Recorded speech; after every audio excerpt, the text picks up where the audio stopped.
Asiento Extra. Asiento Extra por Extra Radio.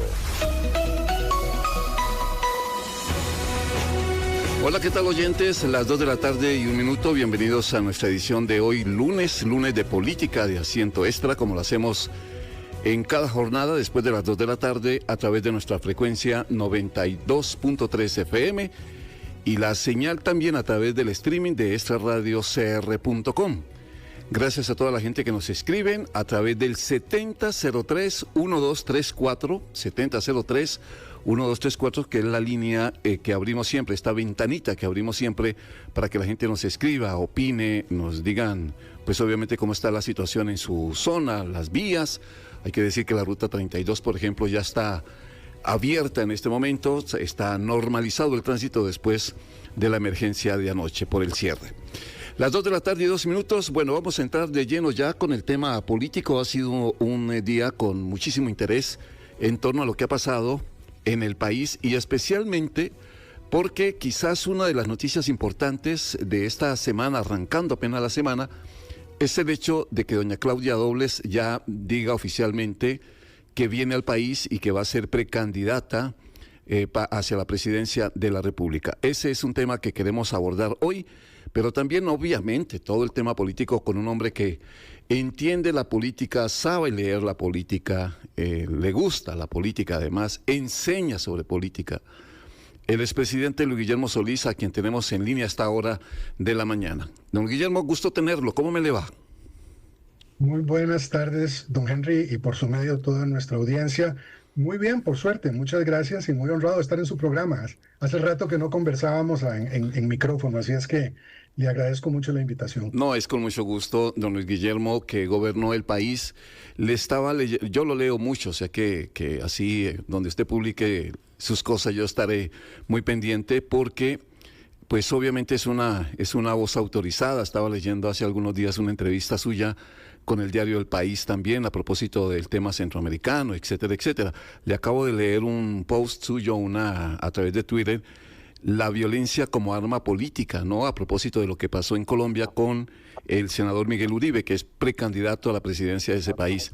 Qué horrible, ¿no, don Luis Guillermo? Usted que además es internacionalista, que un país que superó una guerra que aparentemente ya había sido superada completamente después de 60 años, que superó una violencia guerrillera del narcotráfico como la que pasó en los 90, cuando mataron hasta 5 candidatos en una sola jornada, 5 candidatos presidenciales, que este mismo senador víctima del atentado del fin de semana es hijo de una periodista que murió en cautiverio de Pablo Escobar Gaviria, nieto de un expresidente, sobrino de candidatos de diputados y de dirigentes políticos de los Turbay, muchos de los cuales murieron o fueron secuestrados. Es decir, es un ciclo de violencia. Don Luis Guillermo, quería empezar por ahí, teniendo en cuenta que lastimosamente cuando la violencia, por ejemplo las armas, recurren o son ya elementos para la campaña política como tal. Ese primer análisis que me gustaría escucharlo de usted. Sí, me parece igual que a usted, don Henry, que esta situación que se ha presentado con el precandidato y senador, porque además es senador en funciones, Miguel Uribe Turbay, es absolutamente condenable. Y es absolutamente condenable ahí y en cualquier otro lugar en donde se produzcan este tipo de hechos. La violencia en la política, ese tipo de violencia que ya califica de magnicidio por la condición de quienes la sufren, resulta inaceptable en democracia, y especialmente en países como Colombia, que tienen una institucionalidad tan fuerte, lo cual, por supuesto, nos hace recordar que contra esa violencia hay pocos antídotos, pero probablemente el más importante de todos ellos es la ponderación, la racionalidad, el respeto que se debe de guardar en las lides políticas, que no son generalmente gentiles, pero que hay límites para ejercerlas. Y me parece que cuando se pasan esos límites y empieza la crispación y los insultos y se empieza a perder el respeto por las instituciones y muy pronto también por la opinión del adversario, pues se caen estos casos. Me pareció terrible lo que pasó en su momento en Ecuador y principalmente, por supuesto, el regreso a tiempos que pensábamos ya superados en América Latina, en donde las violaciones a los derechos humanos, ya no solo los atentados contra los políticos que ejercen liderazgos nacionales, fue cosa común en otro momento. Sí. Y así es que yo me solidarizo con la familia del senador y precandidato y también con el pueblo de Colombia, que mira horrorizado cómo estas cosas se producen nuevamente en ese país. Claro, ¿por qué se vuelve como, se generaliza o es un estilo de hacer política que estamos sintiendo en todas nuestras regiones? Que el verbo violento, el agresivo, el insultar, ya no la discusión política por ideas, sino dispararle al cuerpo cualquier palabra que insulte, se ha vuelto de moda. ¿Qué nos pasó? ¿En qué momento perdimos por lo menos el glamour político, si es que existió como tal? El glamour político y la sensatez. Y la decencia. Y la decencia y la buena educación. Mamá habría dicho que vivimos un tiempo de ordinariez, que lo que prevalece en las relaciones entre mucha gente es el pachuquismo y la falta de respeto. Y no es un tema de forma, Henry, no es un tema de forma, es un tema de fondo. Tenemos que hacernos responsables de las palabras que disparamos, porque una palabra mal puesta equivale a un tiro saliendo de una pistola. Y esa irracionalidad con que nos decimos las cosas me parece que nos lleva siempre a muy malos lugares. No hay un solo lugar bueno donde llegue el irrespeto al adversario político. Y otra vez, insisto para que no digan que estoy diciendo hablando de una política que no existe. La política es ruda, no es un juego de tenis, es un juego de rugby, es un juego de fútbol de canchas abiertas, ¿verdad? Entonces, donde las canillas le quedan a uno peladas después del partido. Pero no puede llevar eso a que a los que están jugando ese partido los asesinen de la manera más atroz, llevándose entre piernas de una vez a las instituciones que son las que conforman el Estado de Derecho y en última instancia el pilar esencial del régimen democrático. Sí, señor expresidente, voy a aprovechar mucho el tiempo y quería empezar por otro lado, pero es que ya entrando aquí de lleno en esto de hacer política, y usted dice, esto no es un juego de tenis, esto es rudo. La rudeza también no creció por culpa de, y esto lo señalo, don Luis Guillermo, con el respeto y cariño que yo le tengo y usted lo sabe, por culpa de ustedes, los políticos. Es decir, la gente no tiene un hartazgo de la clase política que les falló y la gente cree ahora que si no es a patadas no logra nada. Pero totalmente. Gracias por decirlo. Me parece que es absolutamente cierto. El cabreo popular es porque hay promesas incumplidas, corrupción que ha dañado mucho la confianza en la clase política, porque hemos perdido tiempo haciendo cambios que se tenían que hacer. También hay otros factores. Y usted como comunicador avesado y experimentado que es, lo sabe, don Henry, por ejemplo, el anonimato, la posibilidad de decir lo que a uno se le ocurra en redes sociales sin que haya consecuencias. Eso también, pero sí, el enojo popular por las fallas, no solamente de las y los políticos, sino también de la clase empresarial, de los sindicatos, de los movimientos religiosos, eso va acumulando enojo. Y no me estoy quitando el tiro en nada. Usted lo dijo bien, es culpa en buena medida de los políticos, pero también es culpa de otros factores. Y ahí, de una vez, pongámoslo sobre la mesa, el tema, por ejemplo, de la violencia contra las mujeres, que tiene una lógica que no es política, es sociológica, y que me parece se está exacerbando otra vez como parte de esta forma tan rara de relacionarnos en donde la convivencia ya no se imagina, sino en medio de la violencia y del descrédito ad hominem entre personas. Claro. Y el otro escenario entonces es el hecho de que la política como tal se desdibujó. Hoy en día, cuando a quienes estaban, por ejemplo, muy ligados al PAC o quienes estaban ligados a la Unidad Social Cristiana o al Partido Liberación, ya hoy definir qué es ser progre o ser de izquierda o ser social cristiano, eso como que se desdibujó y una identidad política ya no existe. Eso se viene desdibujando, Henry, desde los años 90. Recordemos que al caer el muro de Berlín y terminarse el debate ideológico como una fuente principal de la vida política, los parámetros en los que jugaban los movimientos políticos, todos ellos de izquierda y derecha, porque ya eso no existe más. Ahora es entre conservatismo y progresismo en el mejor de los casos, siendo ambos conceptos muy, muy imprecisos.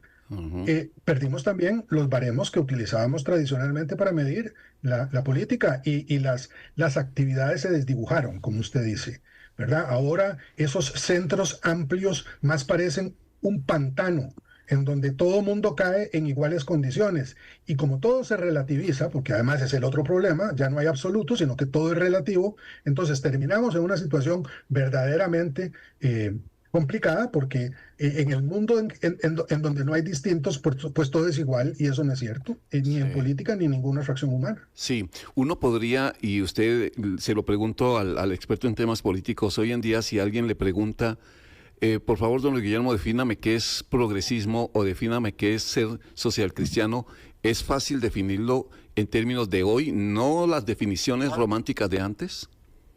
No, no lo es, y tampoco lo es si le pregunta a uno qué es conservadurismo.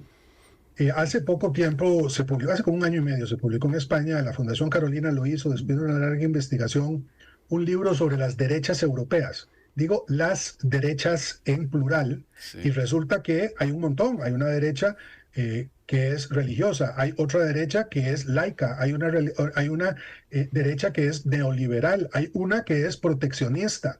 Entonces, hablar de conservadurismo y de derechas es tan complejo como hablar de progresismo, socialcristianismo, socialdemocracia o incluso socialismo, porque ya no sabemos quién es más socialista.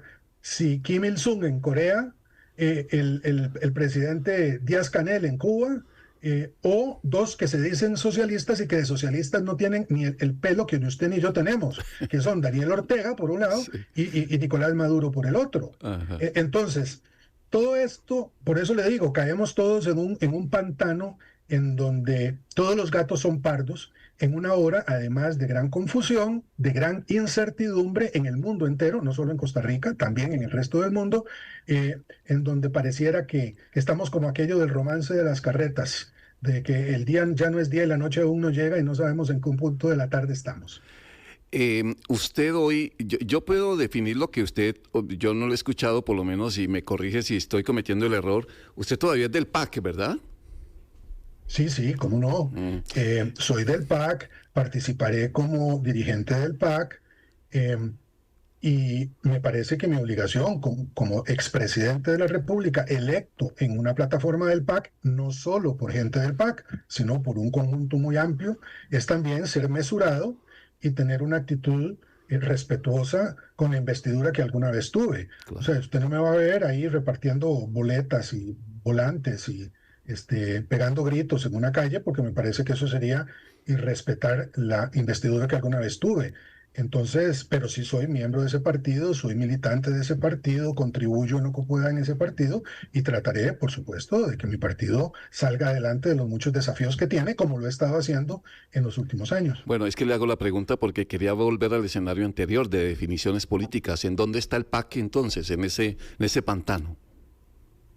Mire, el PAC ha tenido un tercer congreso, un congreso que fue no gigantesco, pero en el que participaron en diferentes momentos cerca de 800 personas, 150 de las cuales estuvimos en las sesiones finales, en las plenarias, y allí sacó un ideario, que es un ideario que refleja, creo yo, la visión que tenemos hoy del PAC, que es parecida a la que tuvimos en el pasado, porque se recogen muchos de esos elementos, pero con una lógica nueva. Yo diría que el PAC continúa formando parte de una parte del espectro, de una parte del espectro que en Costa Rica podría llamarse el centro progresista.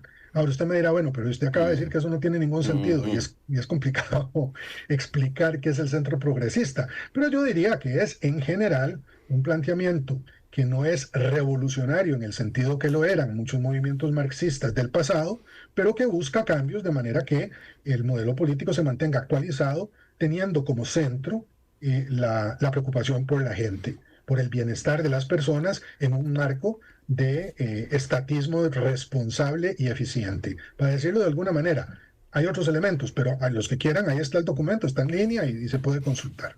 Y es que, don Guillermo, si usted estaba y reconociendo que si se desdibujaron las ideologías, santo Dios, si se dibujaron los partidos. Así es, y es una muy mala noticia. Es una muy mala noticia, don Henry, porque no ha habido todavía quien invente una organización social que los sustituya. Y no quiero ponerme demasiado académico, pero recordemos, usted que es hombre que estudia, que los partidos políticos surgen, como decía Easton, como correas de transmisión entre las personas y el poder.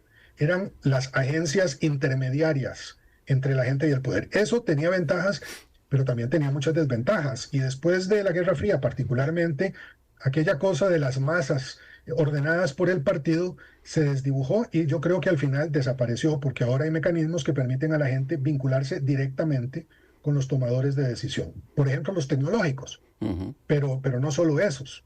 Entonces, en la medida en que los partidos políticos y los liderazgos políticos de esos partidos entraron en una crisis de identidad, en esa medida también los partidos políticos empezaron a perder importancia, y en particular porque quienes ejercieron los mandos políticos no siempre respondieron a lo que los partidos decían eran sus principios esenciales. Y esa disfunción entre lo que se dice y lo que se hace, entre lo que se perfilaba como una obligación frente al partido, a lo que llevó fue a lo que tenemos hoy. Y es que esos partidos sin ideología, con liderazgos que no eran confiables, y en un momento en donde han habido cambios tecnológicos y económicos tan grandes, terminaron en una situación como la que tienen, sin que se haya encontrado una alternativa para ellos. El hecho de que los partidos estén en este camino ahora es lo que ha permitido entonces, don Luis Guillermo, la tentación del caudillismo, de caer en básicamente en buscar una figura que sea muy mediática, muy famosa, y el partido como tal y las ideologías como tal se fueron al carajo, y perdón la expresión, pero al PAC no le falta eso, es decir, sea un pecado o no tener una gran figura, y yo no sé si ustedes van a encontrar posiblemente en doña Claudia esa figura que se quiere, más allá del partido como tal. Bueno, mire, vamos a ver, porque ha puesto usted un montón de temas muy importantes sobre la mesa. Por un lado, no hay políticas sin liderazgos, eso es un dato. Sí, se necesitan liderazgos que conduzcan a las organizaciones políticas o a las organizaciones sociales en un sentido general, o a las empresas, ¿verdad? Es decir, uno de los problemas que se han detectado en los últimos años, y esto no es cosa nueva, es que ha habido una pérdida de fuerza en los liderazgos en todos los ámbitos, que hacen que quienes antes mandaban mucho ahora manden poco.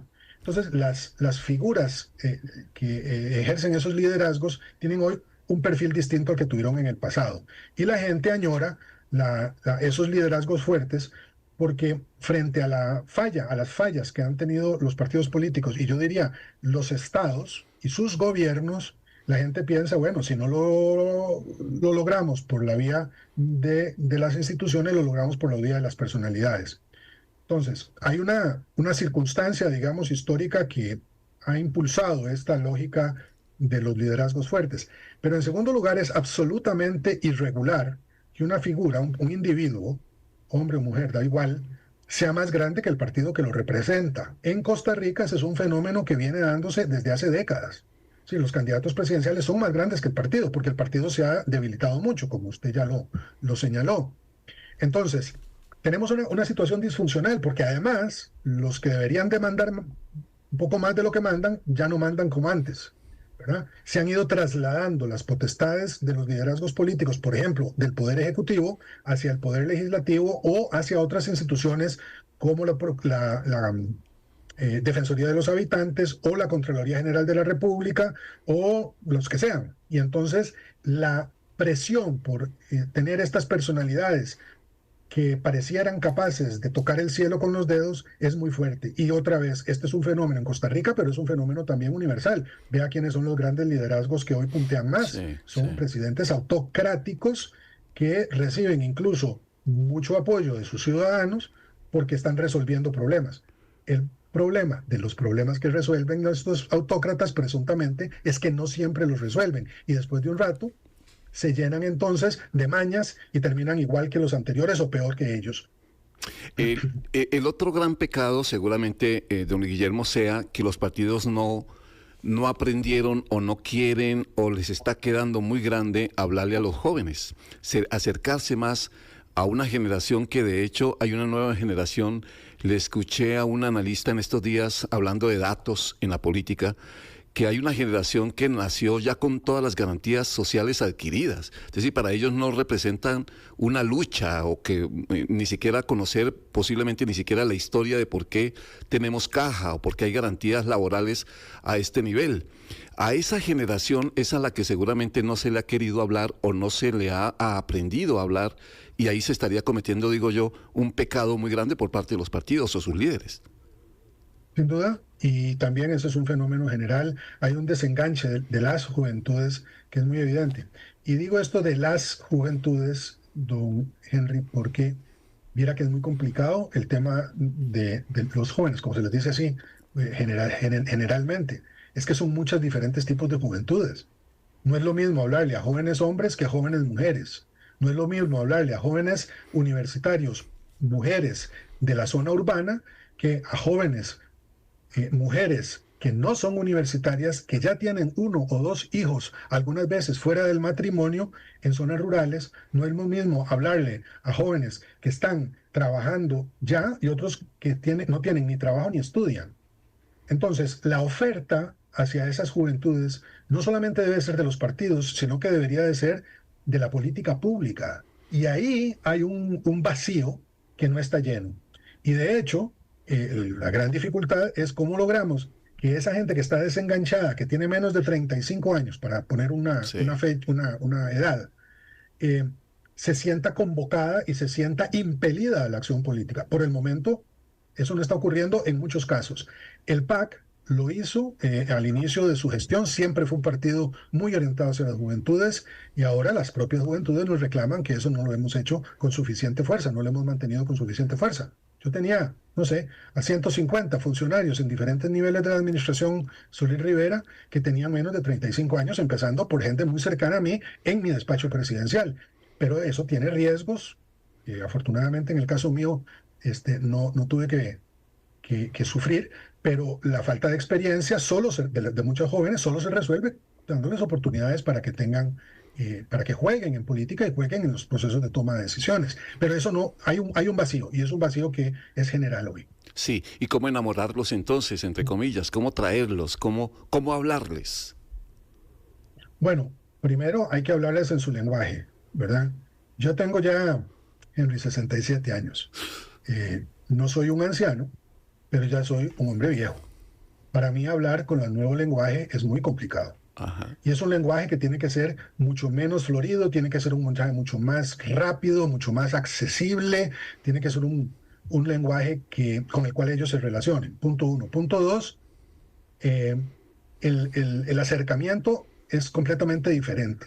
Yo me siento muy incómodo cuando a mí un problema complejo me lo quieren resumir vía TikTok. Para mí esa vaina no funciona. Es una aberración. Pero a los jóvenes, ponerlos 2 horas a explicarles un problema fiscal o un problema internacional es una pérdida de tiempo inadmisible, ¿verdad? Probablemente lo vean con tanta tirria como yo lo alternativo. Claro. Pero en tercer lugar, y esto es quizá lo más importante, Henry, porque no solamente tiene que ver con juventudes, tiene que ver con temas generales. A falta de ideología, ahora lo que hay lo que hay que hacer es buscar resultados. Son causas, ¿verdad? Y las juventudes tienen ciertas causas, pero son causas muy diversas como las juventudes mismas. Entonces hay que buscar bien cuáles son esas causas de las juventudes. A mí una que me parece, por ejemplo, muy importante y que afecta a todas ellas es el tema laboral. Creo que ese es un tema que preocupa a las juventudes de todo lado. A las mujeres, a los hombres del campo, los rurales, los estudiados, los sin estudiar. Necesitan tener acceso a empleo decente, no al empleo basura que muchos de ellos tienen que tener porque se quedaron cortas las fuentes de empleo frente a las demandas de estas muchachas y muchachos. Otro tema que pareciera generar mucho interés de diferente forma, pero es el tema del ambiente. Las juventudes están interesadas en los temas de ambiente porque los conocen más que cualquier otra generación de otro momento de la historia. Entonces, buscar esos temas a mí me parece capital. Entonces, eso es lo segundo. Y lo tercero es convocarlos. Es que no se les convoca. Y eso hace que se vayan o que no quieran entrar del todo. Claro, dice un oyente que para un joven resulta poco atractivo la política hoy en día por los políticos. Voy a sumarme a lo que el oyente nos está diciendo en el 7003-1234, con base en eso de los jóvenes hoy mirándose la política, y debe ser muy harto, aburrido para un muchacho ver que la Asamblea Legislativa no se escucha o ve un diputado remedando a una diputada, o que la discusión es dónde vive tal diputado y cambio yo vivo en otro lugar. Las discusiones a veces son faltas de profundidad, que yo no me imagino a un joven que quiera hacer política diciendo, esa no debe ser la política, pero lastimosamente es la que tiene más bulla, la que hace más bulla. Claro, y eso solo se resuelve si el joven se mete en política y sustituye a esos políticos que no les gustan. O si se busca en representantes más jóvenes las respuestas a esos problemas que esos otros más viejos o que son jóvenes que no piensan como viejos no le están resolviendo. Es decir, aquí hay como dos cosas. Una es la necesaria crítica que desde las juventudes debe hacerse. Y ahí, otra vez, la cosa se complica, porque no todos los jóvenes son progres, no todos los jóvenes son conservadores, no todos los jóvenes son religiosos, no todos los jóvenes, ¿verdad? Uh-huh. Entonces, hay que entender eso. Porque mucha gente dice, no, es que son un montón de hippies marihuanos, los jóvenes. No, que va. Esos son una minoría muy pequeñita de algunos sectores juveniles. Que de todas maneras uno podría decir, bueno, habría que ver por qué son marihuanos y por qué son hippies, pero ese es otro problema. El tema de la diversidad complica mucho el debate con ellos y con ellas. Pero, en segundo lugar, es el tema de la participación. Es que los problemas no se resuelven solos, ni se resuelven solo criticándolos. Hay que meterse, hay que embarrialarse, hay que asumir compromisos. Y eso siempre es riesgoso y a veces uno mete la pata. Pero bueno, esa es la vida, eso no es solo la política. Entonces a mí cuando un muchacho o una muchacha llega y me reclama y yo doy explicaciones, porque me parece que hay que darlas sobre cualquier cosa. El otro día estuve en la Universidad de Costa Rica y tuvimos un debate muy interesante sobre temas de ambiente, por ejemplo. Yo lo que sigo, al final lo que le digo, bueno, y yo espero que usted no se quede nada más pidiendo explicaciones de quienes hemos gobernado o quienes están gobernando. Yo espero que usted también se meta. No, es que yo no puedo. Bueno, entonces si no quiere meterse, entonces busque a alguien que se meta por usted, pero búsquelo. No se quede esperando que llegue, porque eso no va a probablemente ocurrir en la mayor parte de los casos. Claro. Don Guillermo, voy a cumplir un compromiso rápidamente, es muy corto, para regresar con usted, porque vamos a entrar de lleno. Ya le voy a hacer las preguntas que tiene que ver esencialmente con ya el anuncio hoy por parte de doña Claudia Dobles, por ejemplo.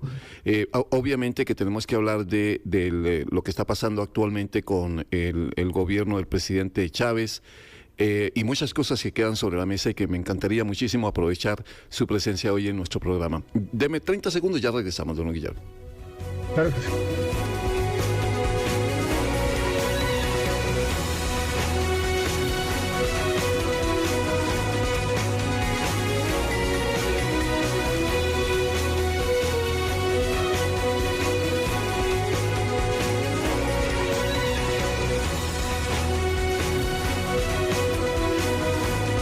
Asiento Extra por Extra Radio.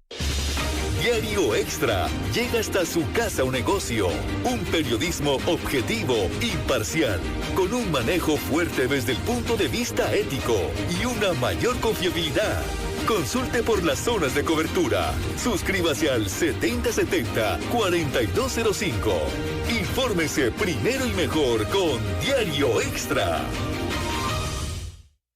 Fanático del deporte, ¿querés estar al día con lo que pasa en las canchas, las pistas y los estadios? Escucha Código Deportivo, de lunes a viernes a las 3 de la tarde, por Extra Radio 92.3 FM y Extra TV, el programa donde estamos en todas. Quiero invitarlos a que nos tomemos un café. Yo invito todos los días en Desde Buena Mañana. Tomémonos un café. Con las noticias, con los protagonistas de esas noticias, con usted, con los amigos. Aquí en Extra Radio 92.3 FM. Tomémonos un café. Yo invito. desde las 5 de la mañana. Asiento Extra por Extra Radio.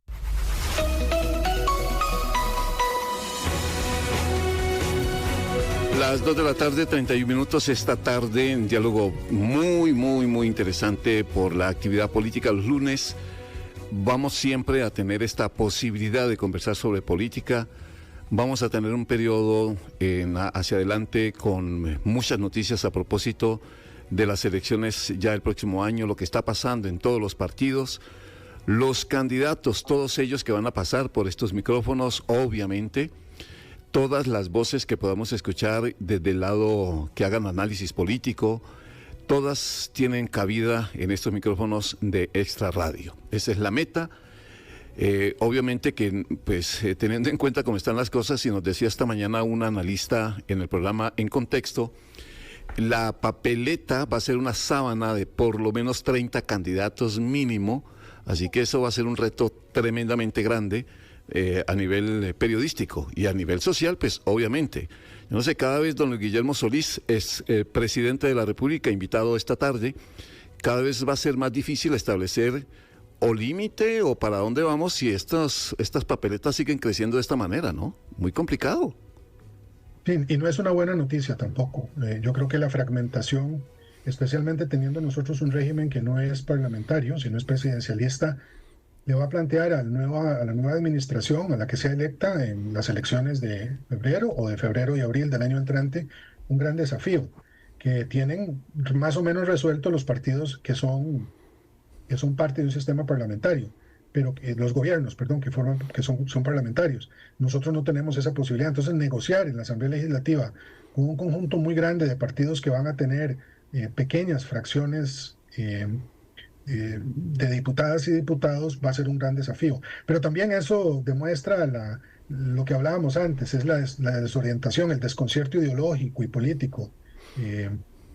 Ahora 3 se juntan, hacen un partido político y entonces lo que se está buscando más es representación política y no necesariamente atención de los problemas nacionales. Yo creo que va a ser muy complicado y ese fenómeno se multiplica todavía más en las elecciones locales, ¿verdad? Ah, claro. Ya lo hemos visto en otras elecciones. Claro, es decir, una papeleta de ese tamaño no es buena salud de la democracia, al contrario, está lastimada. Así es. Ok, pero ahora, el cómo controlarlo, eso tampoco es que se pueda decir hasta aquí, ese es nuestro sistema, así funcionamos y ni modo. Es decir, quien gobierne casi que está condenado a hacerlo con un Congreso absolutamente atomizado. Sí, y eso también tiene una consecuencia funesta y es que puede llevar a la tentación autoritaria. Entonces va a ser muy fácil decir, ve a la Asamblea Legislativa, bueno, ya lo está diciendo el presidente Chávez, pero lo van a poder decir con todavía más fuerza cada vez más gente.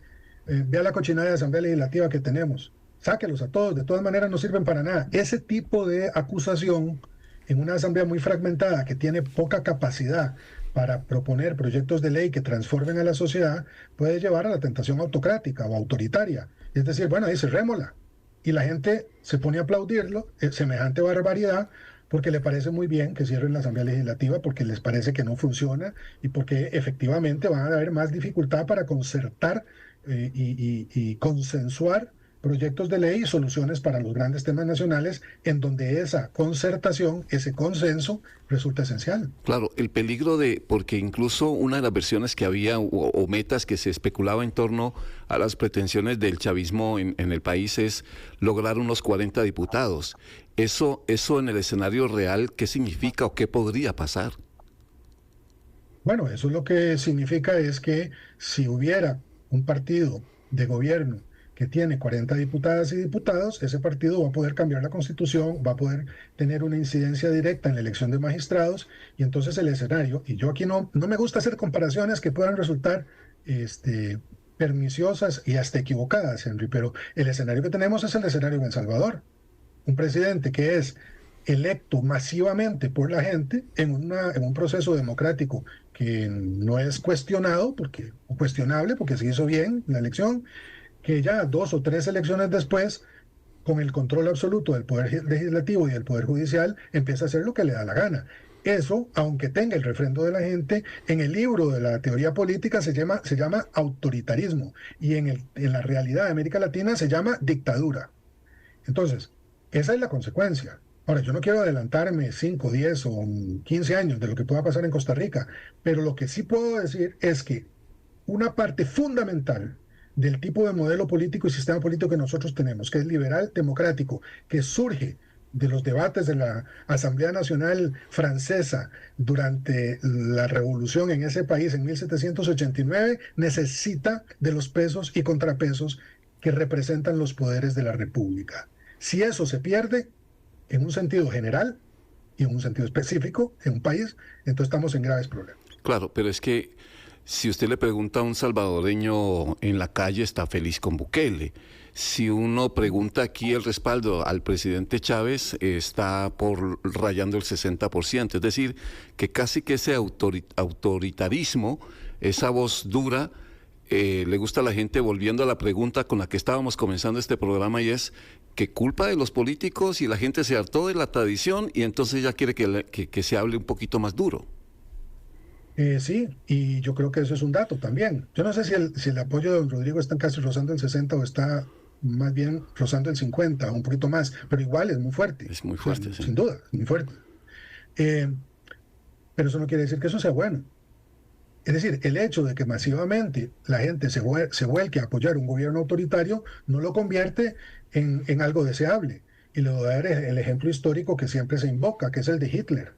Hitler le puso fin a un desorden en Alemania de 11.000 diablos después de la Primera Guerra Mundial, a una inflación que estaba en las decenas de miles, como el 64.000% la inflación en Alemania, una Alemania derrotada, desmoralizada, desindustrializada, invadida, que requería de un liderazgo sumamente ilustrado, y el liderazgo que tuvo, que fue el de Friedrich Ebert y de la República socialdemócrata, uno de los fundadores del Partido Socialista alemán, y fue incapaz de resolver esos problemas. Entonces, al final, ¿cómo resolvieron? Pues buscando a Hitler. Y Hitler era popular, muy popular, en medio de una guerra atroz, una guerra que perdió, y sin embargo el pueblo alemán, uno de los más cultos y educados de Europa, apoyó a Hitler. ¿Eso hizo bueno a Hitler? No. Eso era de tomar nota, claro, era de tomar nota, pero no lo hacía bien, bueno, por esa razón. Entonces, yo creo que eso hay que tenerlo presente, y eso no es irrespetar a la gente, simplemente que hay que decirle cuáles son las consecuencias de un voto mal puesto y de dar el poder absoluto a alguien que lo esté pidiendo.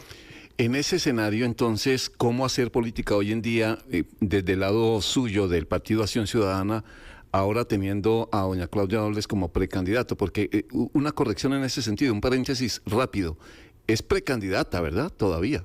Precandidata, sí, porque no se ha cerrado todavía el periodo de inscripción de precandidaturas. ¿Y hay más nombres? Por el momento no los hay, pero hay un tema que sí es muy importante y que pasa inadvertido no en doña Claudia, porque por eso es que hizo lo que hizo, que no habló todavía de candidata del Partido Acción Ciudadana, sino que habla de candidata a la presidencia de la República, que ese es su objetivo. Y es que hay negociaciones en curso para la formación de alianzas, y el PAC está en ese proceso.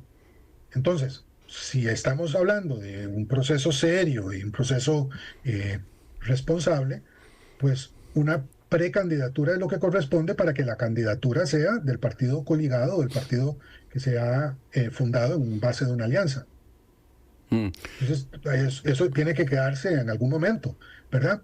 Es decir, hay que avanzar porque hay tiempos electorales, claro, del calendario electoral del tribunal, pero mientras tanto hay una cierta provisionalidad, digamos, en las aspiraciones de quienes quieren ser candidatos o candidatas. Déjeme preguntarle a usted cómo ve la candidatura de ella.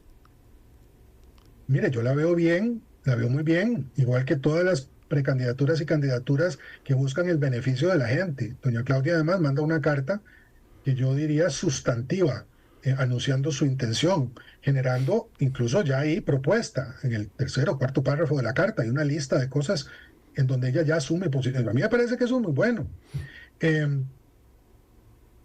Como le digo, yo, y se lo dije a doña Claudia y lo he dicho en otros momentos, apoyaré a la candidatura que el Partido Acción Ciudadana determine, porque soy militante de ese partido.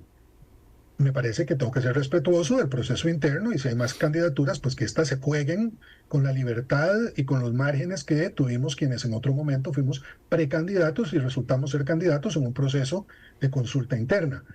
Pero otra vez, estamos en un momento muy complicado porque por un lado tenemos el calendario electoral que es inexorable. Las fechas son las fechas que tiene el Tribunal Supremo de Elecciones. Sí. Pero por otro lado, hay procesos políticos que consideramos importantes, como los diálogos para constituir alianzas, que tienen que terminar en algún momento pronto y que pueden definir cuál va a ser la candidatura de los partidos que entren en esa dinámica. ¿Y el ambiente cuál es al interno del PAC como partido, don Luis Guillermo? Es que usted habló de buscando o las posibilidades de alianzas. Es decir, el PAC no se ve solito peleando por esa presidencia. No, claro que se ve solito, pero preferiría no estar solito, ¿verdad? Preferiría estar en compañía de más organizaciones partidistas que por afinidad, no por conveniencia ni oportunismo, y eso quiero subrayarlo, por afinidad ideológica, doctrinaria, de propuesta, programática, como usted quiera, podamos encontrar un terreno común para impulsar una candidatura.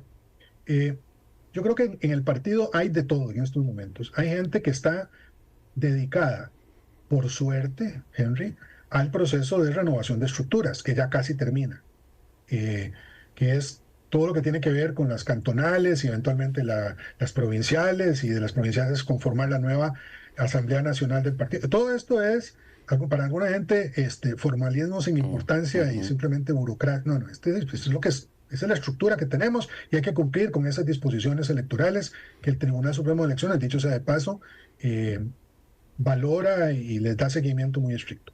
Hay otra gente que ya está empezando, que está pidiendo desde hace rato que se acelere la aparición de liderazgos. Más bien, alguna gente decía, bueno, pues es que doña Claudia está en Estados Unidos y aquí la necesitamos aquí, si ella quiere venir que se meta, ¿qué tal? Bueno, ella estaba terminando sus estudios en MIT, ya los terminó, ya se vino y bueno, hay gente que está deseosa, que es la gente que generalmente, como decía don Pepe Figueres, es la que viene a pedir rifle. Yo quiero ya meterme, organizar, yo quiero meterme en la comunidad, yo quiero... Bueno, hay unos que están en eso. Hay otras personas que dicen, no, suave, hay que esperarnos.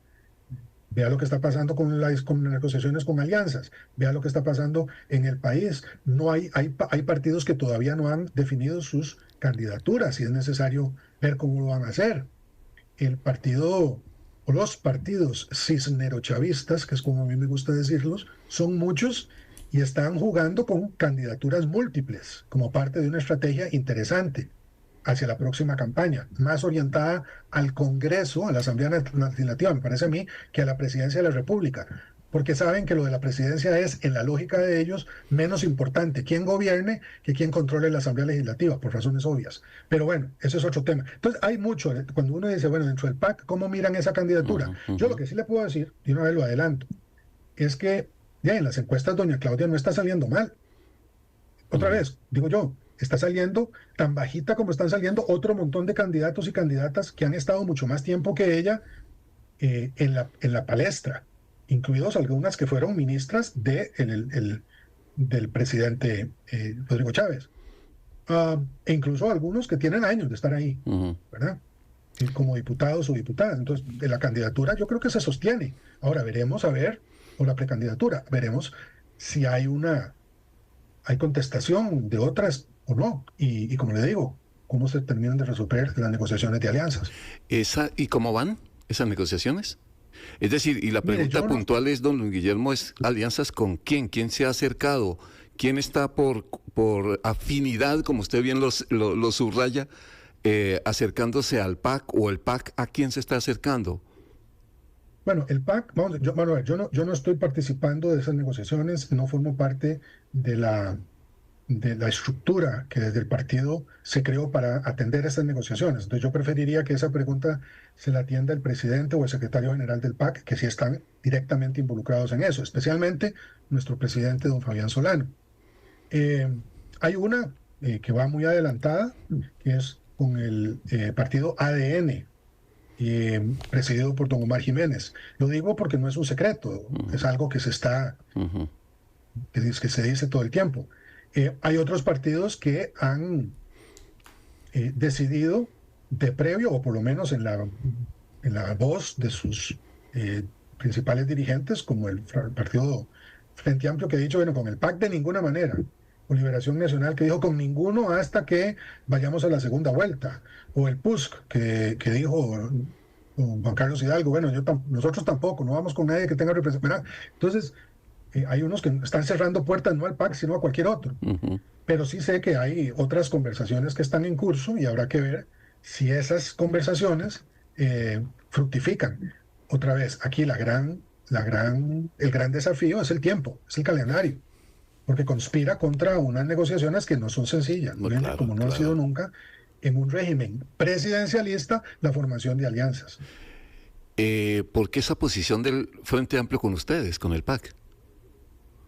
Mire, yo no lo sé y prefiero no elaborar mucho porque le tengo afecto al Frente Amplio. Me parece que además debería de tener un poco más de sensatez y no tanto oportunismo en la forma como se refiere al PAC, porque yo creo que el Frente Amplio se ha dado cuenta que ellos están un poco más a la izquierda para usar la vieja nomenclatura de lo que la gente quiere. Y necesitan recuperar el centro progresista, que es el que el PAC representa todavía. O sea, vea usted las últimas encuestas. Nosotros estamos casi empatados con el Frente Amplio, curiosamente, cerca del 2,5, 1,9, 2,3. Junto a esa fuerza, socialmente hablando, porque además ahí hay afinidades, hay también grandes diferencias, pero hay afinidades, podríamos subir mucho de los números actuales. Pero entonces el PAC lo que quiere es desplazar perdón, el Frente Amplio lo que desea, me parece a mí, es desplazar al PAC. Yo eso lo veo políticamente razonable, pero me parece que desde el punto de vista de una visión más nacional es un error. Pero bueno, esa es la realidad. Porque hay un solo PAC, no hay dos PACs, uno del de Guillermo Solís y otro de Carlos Alvarado. Para los efectos actuales, la alianza es con el PAC, no con los PACs o partes del PAC, porque no se va a quebrar el PAC a partir de administraciones que tuvieron sus diferencias también. Sí, don Guillermo, quiero aprovechar porque ahora que estamos hablando del reto que tienen o de lo que se ha dicho hasta el momento, eso que usted llama el cisnerochavismo, ¿fue que dijo? ¿Es la definición? Sí, señor. Sí, señor. De tener los 40 diputados. También la posibilidad, incluso que se especuló muchísimo y le han hecho la pregunta al presidente Chávez, la posibilidad de renunciar ya con aspiraciones más parlamentarias. ¿Usted ve un escenario así? O sea, uno no se quiere imaginar ese escenario. El fin de semana, la expresidenta Laura Chinchilla le dijo a los colegas de La Nación que ella también lo pensó en algún momento, pero por otras circunstancias del famoso vuelo en una avioneta, y que ella lo pensó en su momento más por un tema de la fe de la gente en la rectitud del mandatario. Es decir, la palabra renuncia no es tan terrible en un momento de administración. ¿A usted le pasó por la cabeza también en algún momento, en alguna circunstancia complicada? ¿O es que eso es fácil de verlo? No, a mí no se me ocurrió. Y lo digo con toda honestidad. En mi libro Uno se muere con las botas puestas. Y si había algo que tenía que ser investigado por doloso o porque sospechaba que se investigara. Y me investigaron hasta donde pudieron y más allá sin que hubiera nada. Entonces yo encontré que había una obligación de dar cuentas, de facilitar las investigaciones del Ministerio Público y la Fiscalía, de no pelearme como se pelea Chávez con el Poder Judicial por cada una de las acusaciones que se le hacen. Yo no, pero entiendo y me parece legítimo que una jefa de Estado como doña Laura, una persona íntegra y que tiene esas discusiones internas, que tuvo ese momento que enfrente eso y piense en ello. Una cosa es pensar en ello y otra cosa es hacerlo, y por dicha no lo hizo porque me parece que eso probablemente habría lanzado al país a una situación de mucha zozobra. Pero vea, hasta los papas se retiran, ¿verdad? A veces cuando consideran que permanecer es más dañino para el país o para la iglesia que retirarse. Entonces, para mí el acto mismo, si se fundamenta bien, porque también puede ocurrir una desgracia, una enfermedad, en fin, puede ser no solamente legítimo, que lo es de partida, sino conveniente. Eh, pero con respecto a la posibilidad de que el presidente renuncie como un acto político, eventualmente partidista, es que no quería decir partidista porque no sabemos cuál es el partido del presidente o si todos los que dicen que lo son efectivamente tienen esa característica. Eh, es algo que no tiene precedentes. Eso no quiere decir que no se pueda hacer y tampoco puede decir que sea tonto imaginarse esa posibilidad. Es decir, uno puede hacer abstractamente una serie de consideraciones que volverían muy lógica una decisión de ese tipo. Entre otras cosas, porque el presidente ya fuera de su cargo, puede hacer abiertamente, ahora lo hace, pero solapadamente, puede hacer abiertamente campaña política. Puede convertirse en el líder de un solo partido, puede jalar a los otros partidos y consolidar un solo bloque electoral y llegar a ese número mágico, si no de 38, porque no creo que ninguno lo pueda hacer, ni siquiera Rodrigo Chávez, a un número cercano que le permita después llegar al número mayor utilizando las gestiones propias de la política legislativa. Pero también hay riesgos que creo que han sido sopesados y uno de ellos, que se menciona también todo el tiempo, es el de la pérdida de la inmunidad. Y si esto podría acarrearle al presidente una serie de acelerar, digamos, los procesos judiciales que ahí están, unos en investigación, otros que ya estarían por concretarse, y eso podría tener consecuencias ulteriores graves para él y una candidatura suya, ya no la próxima vez, sino dentro de no sé, 4 u 8 años, que es lo que correspondería si se mantienen las condiciones de la Constitución actual. Pero ¿cuánto golpearía el sistema político nacional o la democracia, etcétera, que un presidente renuncie?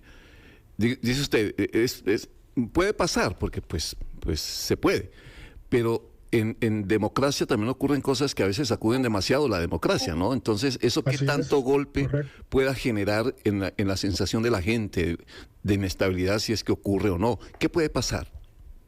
No, es lo que usted dice, es que la zozobra que produce un movimiento de ese tamaño tiene consecuencias que no se pueden medir. La desconfianza que eso genera, por ejemplo, en inversionistas. La gente querrá seguir los inversionistas viniendo hacia un país que va a entrar en un ciclo político que se agita por una decisión de esa naturaleza. Porque si el presidente Chávez tomara esa decisión, eso está marcando para dónde quiere ir. Y a lo que quiere ir es a por los 40 votos o 38 votos para mantenerse en el poder ulteriormente. Para algunas personas eso podrá ser una gran cosa, pero para otras eso les genera muchísima preocupación, porque lo han visto en otros lados. Bueno, y eso para bien y para mal. Hay mucha gente que dice, no, Costa Rica tiene que buscar el camino salvadoreño porque esa es la forma como vamos a salir de este hueco en el que estamos. Bueno, esa gente verá muy bien una posibilidad de que se varíe la constitución política y se le da al presidente condiciones que no tiene hasta ahora, pero algunos otros podrían no tener la misma sensación. Entonces, genera zozobra, genera inestabilidad, genera incertidumbre. Y eso en política, mira que no siempre es bueno. A veces hay que dar una patada a la mesa, yo estoy de acuerdo. Por eso es que entiendo bien las revoluciones sociales que ha tenido el mundo. Pero patear la mesa tiene consecuencias que van más allá de la mesa y de los vasos que se quiebran. Don Luis Guillermo Solís, expresidente de la República, qué agradable ha sido, don Luis Guillermo, conversar de política, de entender un poco todo este panorama que tenemos actualmente, en el que estamos entrando ya de lleno, teniendo en cuenta que además su partido, el Partido de Acción Ciudadana, pues también comienza ya este juego ya mucho más de frente, teniendo la posibilidad en una mujer como doña Claudia Dobles. Así que siempre será agradable, don Luis Guillermo, ojalá un día se pueda escapar para nuestros estudios, tenerlo por aquí. La próxima vez le prometo hacerlo. Como le había explicado a usted, yo ando ahora cuidando nietos, además de otras cosillas chiquitillas que tengo, pero la principal es esa, y entonces se me complican a veces las visitas. Pero la próxima le prometo que voy por allá. Siempre va a ser un gusto conversar con usted, con sus colegas, y muchas gracias otra vez por este espacio que siempre es tan edificante. Ojalá que a la gente le haya gustado la reflexión que hemos hecho. Ojalá. ¿Sigue tocando piano? ¿O piano? Sí. Piano que va a lontano, dice el dicho. A propósito de papas y Roma. No, sí, de vez en cuando le doy un poquito. Bueno. Don Luis Guillermo, un abrazo. Muchas gracias. Gracias, don Henry. Otro para usted y para quienes nos escuchan. Bueno, ahí está entonces esta entrevista hoy esta tarde con el expresidente Luis Guillermo Solís. a propósito entonces decimos de todo el panorama político que tenemos actualmente. Hay mucha más información, hay muchas cosas para ustedes para compartir a través de nuestra frecuencia 92.3 FM aquí en nuestra radio. Que pasen una bonita tarde. Adiós.